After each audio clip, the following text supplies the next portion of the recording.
Dear friends, welcome to Venu Infotainment. Today we are going to discuss objectives of communication. As you know, when you are working in an organization, there is a definitive objective of every organization, and you as an employee are supposed to sync with those objectives. And you as an employee is supposed to communicate at every level. So organization, it can be within the organization, you are working under a hierarchy. So there are a lot of communication that is happening either upward or downward. The communication can be of any nature, but what is important is how do you communicate and for what purpose do you communicate, because communication itself has got several objectives that we need to know. If an organization has to function smoothly, then we have no option but to communicate in a proper way. So if we are in the know-how of the objective of communication, then our organization can function in a far better way, and the organizational setup means each employee can work in a better manner. Objective are the reason that a business or individual may choose to interact or communicate with customer, employees, co-worker and other business, and what the business hopes to gain from these exchanges.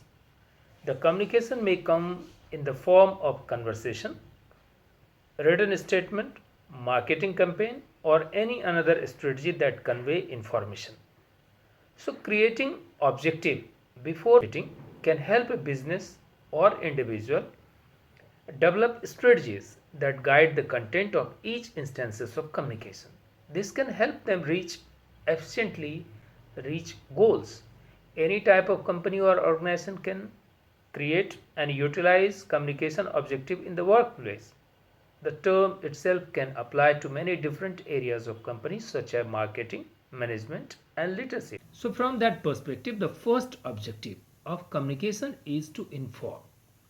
So when we say inform, what you are going to inform? Information can be innumerable.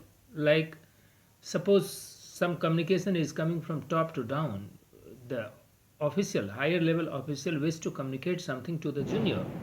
So the immediate objective is that information must flow from top to down, or sometime the information must flow, or it can also flow from down to top, or sometimes it can function horizontally and sometimes it can function diagonally. So communication keeps on flowing within the organization all through day and night from multiple channels. It can originate from anywhere and it can end up anywhere, but the core idea is to inform what activities and what action is going on.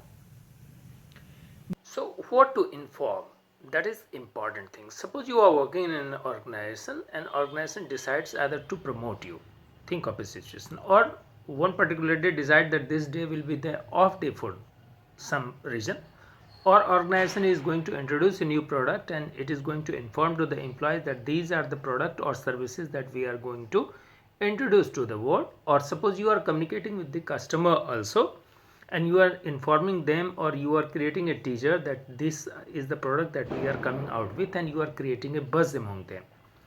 Or sometime say there is a change in management, so you are informing your employee that management is changing. Or sometime there is a buyback or selling of your company, so you wish to inform the employee that these are some of the changes that is happening in the company.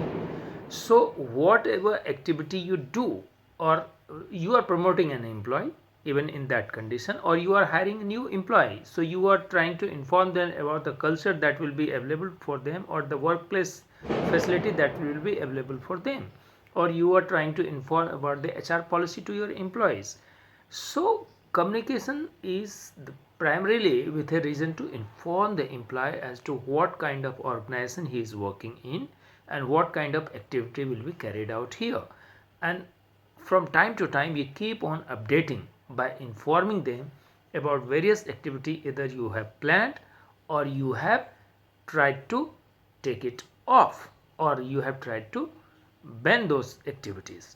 So informing an employee is an important aspect. So communication is primarily thrust with the idea to inform employee at every level, be it manager or be it the junior employee, everyone needs to be informed of some of the decisions taken by the organization. Next objective of communication is to persuade.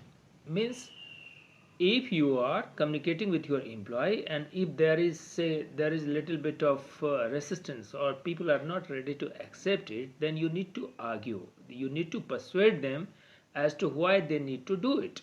So through the communication you let the employee know what they are supposed to do, and you are also trying to persuade them that they should do it. So second objective is to persuade them so that organization can function smoothly and employee can accept those communication and function accordingly.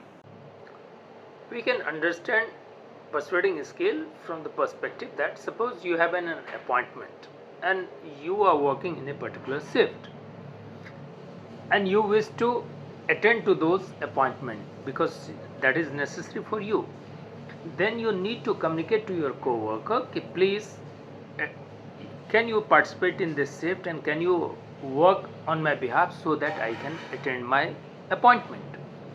So this is called persuasive skill. Simultaneously, what you can do, suppose you wish to communicate to the customer that this product is better for you, so you should buy it. So you need to convince that individual to buy those products. So you need to communicate with them. So persuasion is a very important aspect of communication, because every time you venture out, there can be a requirement to communicate to the individual and convince them to do that, because there can be a situation where the individual does not have that interest, but you are creating those interests so that the person is convinced to do the things that he otherwise would not have preferred to do, or that otherwise he would not have even thought of doing it. So persuasion is important skill. Thank you.